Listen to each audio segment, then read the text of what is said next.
This is Matt Perkins, and this is his CB500, a completely standard commuter bike, which he aims to transform into a heart-stopping track machine and take to some of Britain's greatest tracks. This is one boy's dream.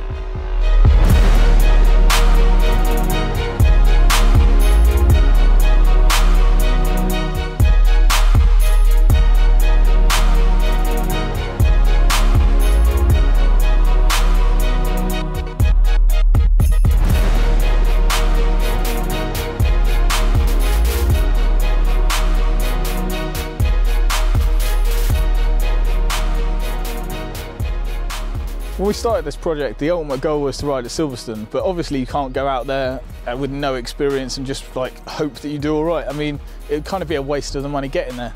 So what we're doing is we're starting off by going to Combe, one of the smaller tracks, and then building our way up through Brands Hatch, hopefully, and then go to Silverstone. In a way, I think I'm not ready, but I think that might just be nerves. It's kind of stressful preparing a bike for a situation which you've never been in before. As it stands, the bike isn't actually made for track days. It's made for bumbling around town and doing long distance journeys, commuting to work, I mean, being a courier bike really. It was never designed to go really fast. It was designed to be a commuter bike, and I'm using it for something that's totally different and totally out of its comfort zone. And so I think it's going to be an interesting challenge. Yeah, I think Matt is one of these sorts of individuals that will always come up with a sort of weird idea and actually sort of make it work. I could see this project actually sort of running very, very well if he can get the right people interested in it. And I think if he manages to actually sort of do that, he's on a winner. Matt's building a racing bike on like a shoestring budget, using the skills he's got, the knowledge he's got, and the passion he's got to make it work. And to me, that's amazing. And I wish him absolutely all the best with it. Ever since I was really young, I'd seen MotoGP and I'd seen the F1, and I've always thought that Silverstone would be the best place to ride a motorbike. I think I've got the support around me, I've got some great friends, all up and like supportive. They really want me to do it, and I think it's going to be really good if I pull it off. The challenge is to continuously make the bike better, because of the fact that you can always make a bike better. All you've got to do is go out with a great fat wad of cash and spend the money. I think one of his biggest qualities is the fact that he's essentially creative. And I think when you apply creativity in a technical environment, in a technical situation, what you inevitably get is innovation. I think Matt's got a passion about bikes. I've met him a couple of times when he's had his, obviously when he had his first bike, and obviously the other bikes that he's had. He always makes sure he goes out of his way to come around and shows me what he's got on. Well, he shows me his bikes, shows me what he's done to his bikes and the change that he's done to his bikes. I think his passion for bikes is absolutely amazing. Matt's riding, I think it's lovely, but I remember this one time that I followed him. He was coming to help me do something at my house, and he decided to mess around. This is when he had his 125. And he decided to mess around and do some no-handed stuff and nearly bumped into a Men at Work sign, which I found absolutely hilarious. But since then, up to date now, I think his riding's improved. He's got much better, and yeah, I'm hoping that he gets better all the time. Alright, so I don't have much of a mechanical background. I mean, my dad was a painter, my mum was a nurse, so we never got really into doing anything with bikes. I mean, they had them, but they just rode them for transport. So when it comes to my bike, I'm a bit hesitant to do anything that means it couldn't be ridden the next day. So the clutch is a big undertaking for me. I mean, it needs to be done because it's slipping, and that means we're putting more power in and not getting the output from the back wheel. So I'm going to give it a go myself. Hopefully it goes okay, but at the end of the day, it's not going to be the worst thing in the world if I don't get it done. But it does mean that I won't be able to do Combe, which is a big thing for me.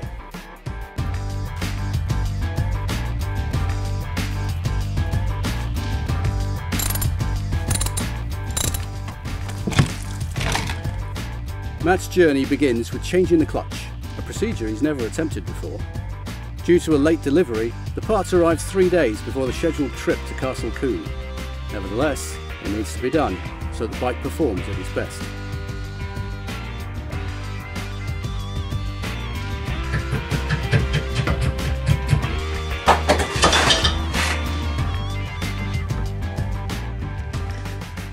You know, boys and girls, it's important to take all the bolts out before you try removing it. Otherwise you're pretty much done for and you'll never have a nice day ever again in your life. You can't see if he's done it again. Nope, he's done it.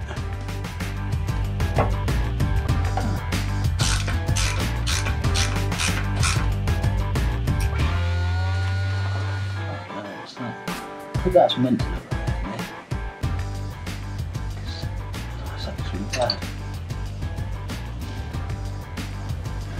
Alex, can you see if there's any like easy gasket removal techniques? Because at the minute we're struggling. So after 3 hours, we've got the cover off. That's down on the floor, and then all this gasket is off, and it's basically ready to take this off now. Get into there and just start changing these, as well as the springs, and then put it all back together again. With the track day at Castle Combe drawing ever closer, Matt doesn't have time for any unforeseen problems. But unfortunately, that's precisely what he gets. I managed to get the bolt off. You undo that, and you slide it off, this big thing. And what I found was, in here, this should be attached to this. What Matt has discovered is that the master pressure plate, one of the chief components in the operations of the clutch, has sheared, leaving Matt in a desperate struggle to find a replacement part. Phoning various brokers' yards to no avail, Matt's last solution is to travel to Weymouth and take the part from an entirely new engine. That very evening, Matt works tirelessly into the night, assisted by the camera crew, to try and remove the seized clutch nut, which is holding the required part in place. He eventually frees it, using some creative thinking with a drill and a hammer. We finally have the part we need. It did take a bit of persuading to come out though. C nut. But yeah, it's off now. We've got the part, and tomorrow we're fit 'em and have a new clutch in. Matt rebuilds the clutch and can only do so much to ensure his bike meets the track's noise limit.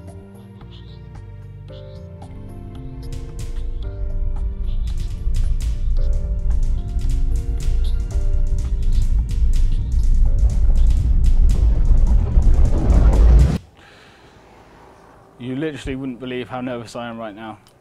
There's a bit of tremors, and if this doesn't go right,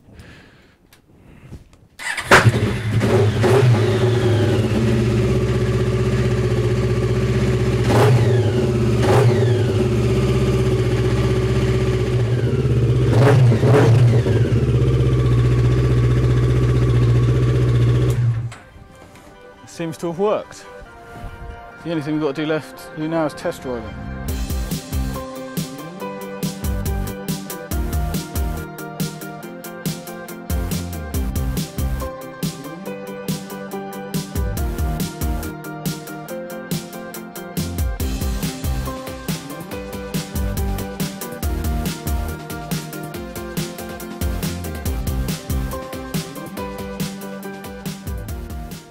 Yeah, and I think Matt's definitely ready for the track day. He's put a lot into this. I think he really wants to do it, and I think he's definitely good to go for it. It's the bike that's the problem at the moment. Matt's just spent the last few days fixing the clutch, and hasn't really had enough time to work on anything else. So it's the night before Castle Combe. I've done everything I can. I've done clutch as well as I know how. Changed the exhaust. Hopefully it works and it meets the noise limits. But at the end of the day, only time will tell. So sleep tonight, get over to Castle Combe tomorrow. Hopefully it'll be alright.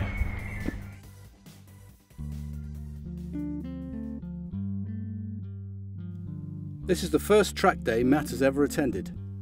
In order for him to be able to complete even a single lap of the circuit, he needs to pass the strict noise regulations. A few months ago, Matt and the crew went up to check the sound output on the bike. It scored 110 decibels, the equivalent of a heavy thunderstorm, whereas the track's limit is only 105. Understandably, Matt's very concerned. If he fails this, there's no chance of getting on the track today. all the hours of planning and preparation could be for nothing.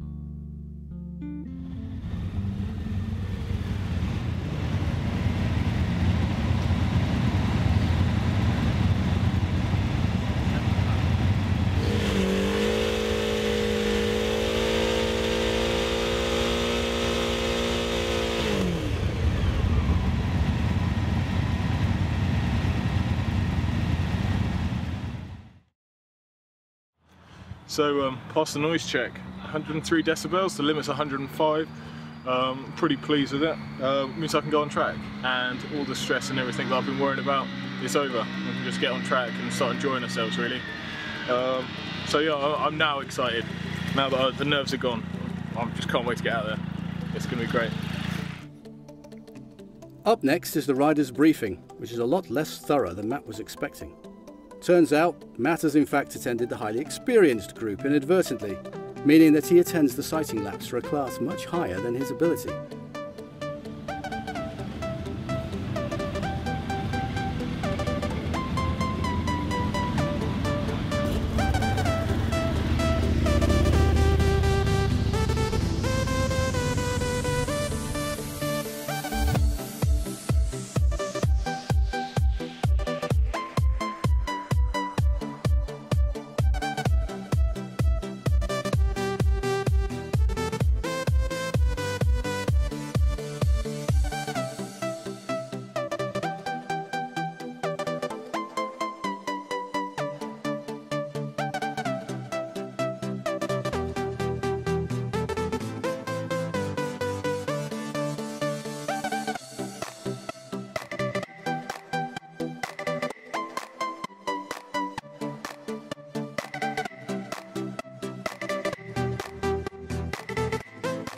Yeah, so I've done my first ever lap of a track. It was really good, I had a lot of fun.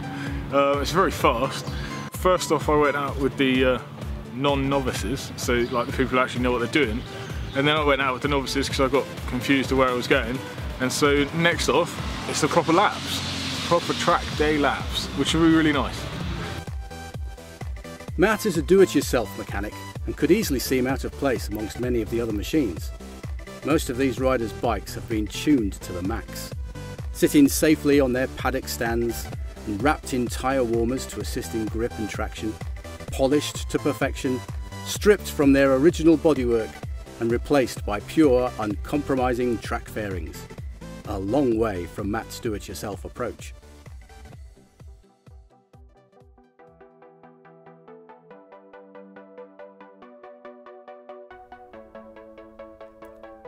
Matt soon finds that his bike is best suited for the corners due to its narrow wheelbase. He has to make up ground in these areas where the other riders slow down due to the weight of their machines. But as fast as Matt is in the corners, he soon falls behind on the straights due to his bike's modest horsepower.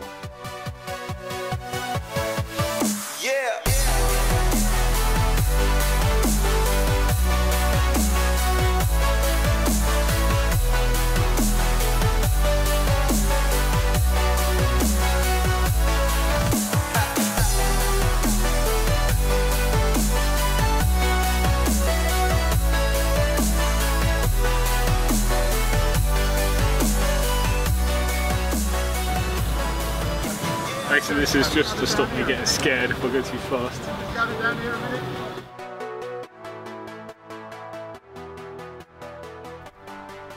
After talking with some of the more experienced riders and instructors, Matt proceeds to improve his riding, linking together each corner in the most efficient way. This takes about 2 seconds off his lap time, allowing him to keep pace with the other riders.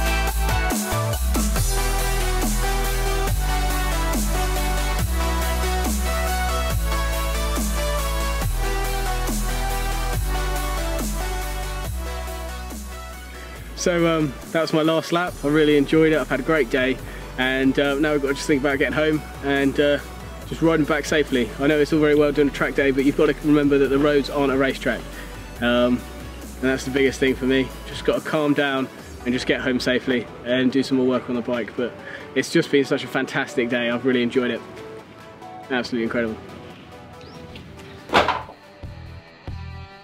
Matt's track experience has given him many new ideas about what he wants to do with the bike, starting with a complete and thorough strip down of the machine. This allows Matt to check for any issues that may have gone unnoticed and tighten any bolts that may have worked loose.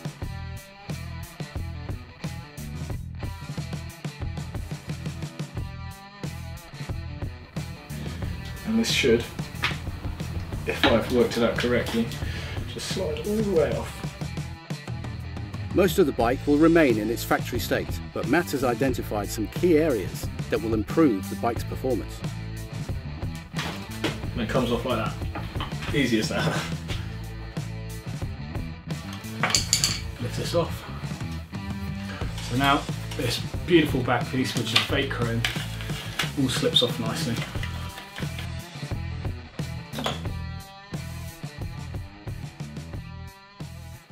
We've discovered another problem.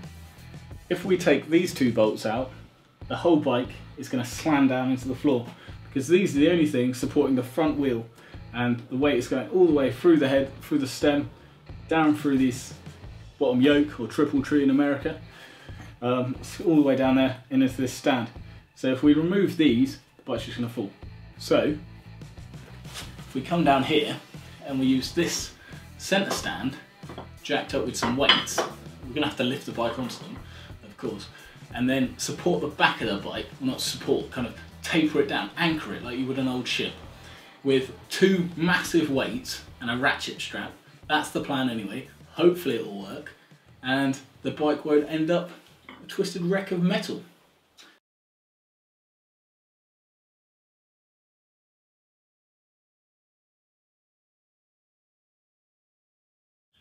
So this morning we've come back, bike's still standing up, the weights have held tight, and so we're going to be taking off the front wheel and the front end now, so let's get on with that, I suppose.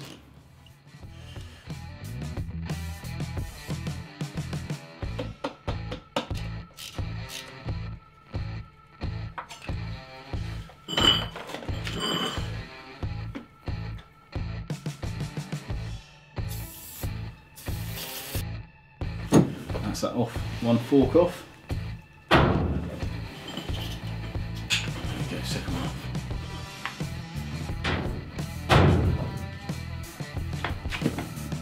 And that, my friends, is the front end off.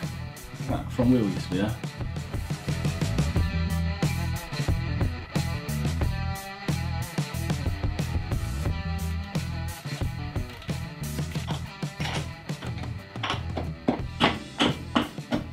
Just lays down nicely there and roll the wheel out nice and easily. Little tiny tap.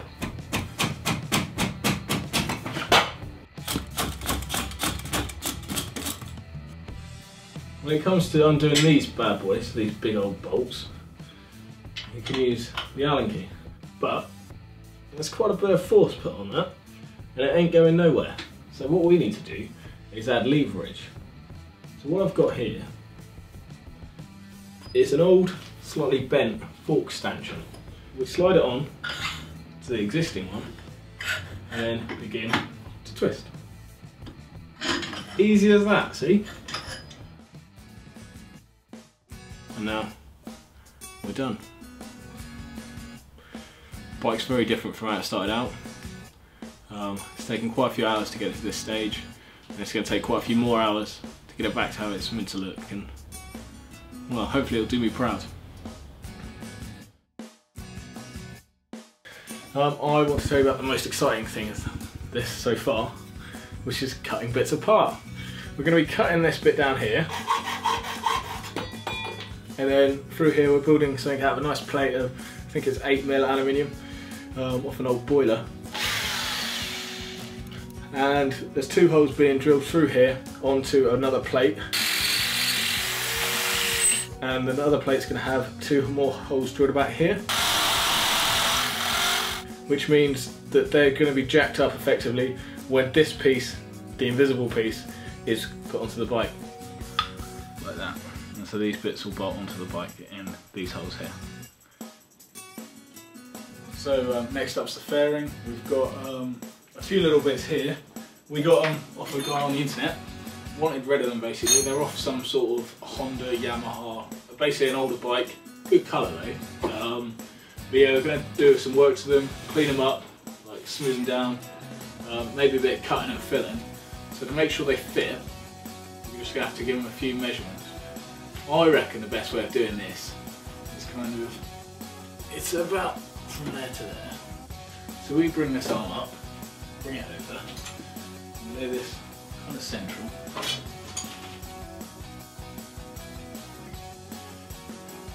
Yeah, that should fit. Just need to cut a bit off this, I reckon. This is expanding foam in a can.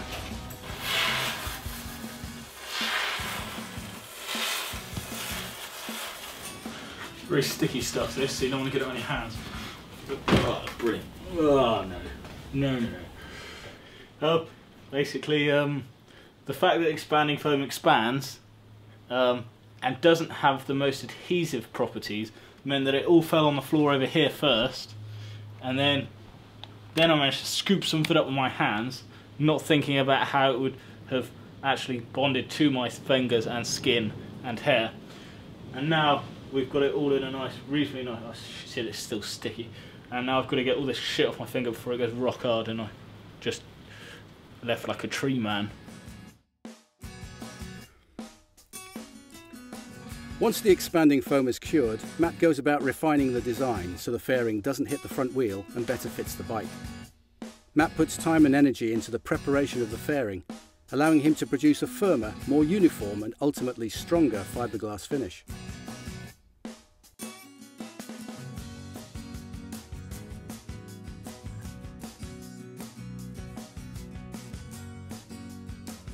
When it's completed, the new fairing will vastly increase the bike's aerodynamics, improving both the bike's speed and efficiency.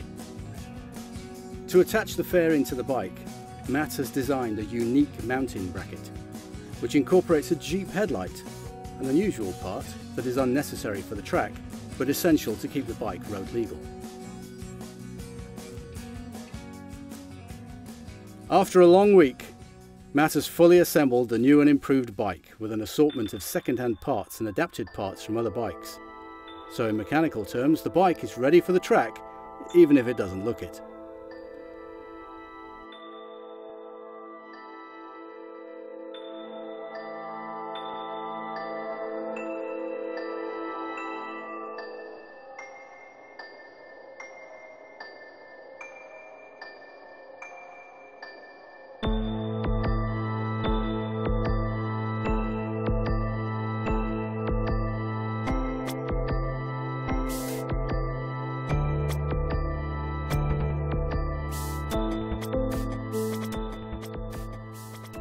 It now has finely adjusted standard suspension to cope with the demands of the track. Both of the brakes have received new high-density race pads to dramatically increase the braking capabilities. The rear number plate mount has been moved back to allow easier access to the rear wheel. The upgraded forecoil will stop the bike lunging forward under extreme braking. The adapted fairing and bodywork reveals the complete transformation of the bike. And finally, all forms of restriction have been removed in an attempt to increase the bike's top-end performance and improve power. These additions will further improve the bike's aerodynamic qualities, top speed and overall performance.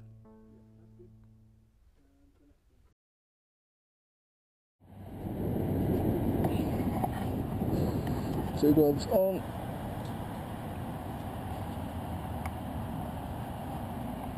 There we go. Well, lucky today. That's discretion.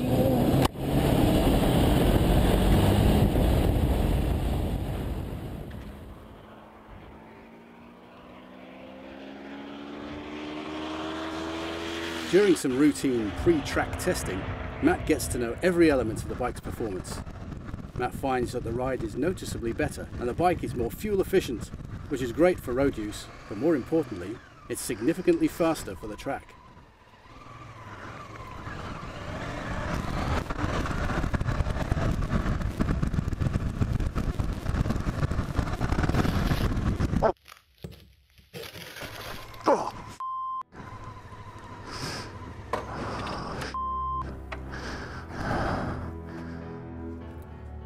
Unfortunately, Matt's ride is cut unexpectedly short.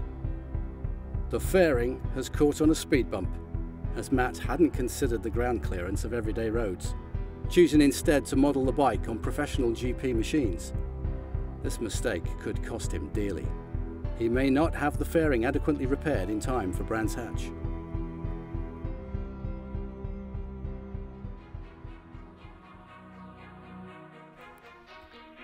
Next time on One Boy's Dream. Matt struggles to fix his bike in time for the next track day at the prestigious Brands Hatch circuit, and Matt's engineering ability is called into question after an incident on the track.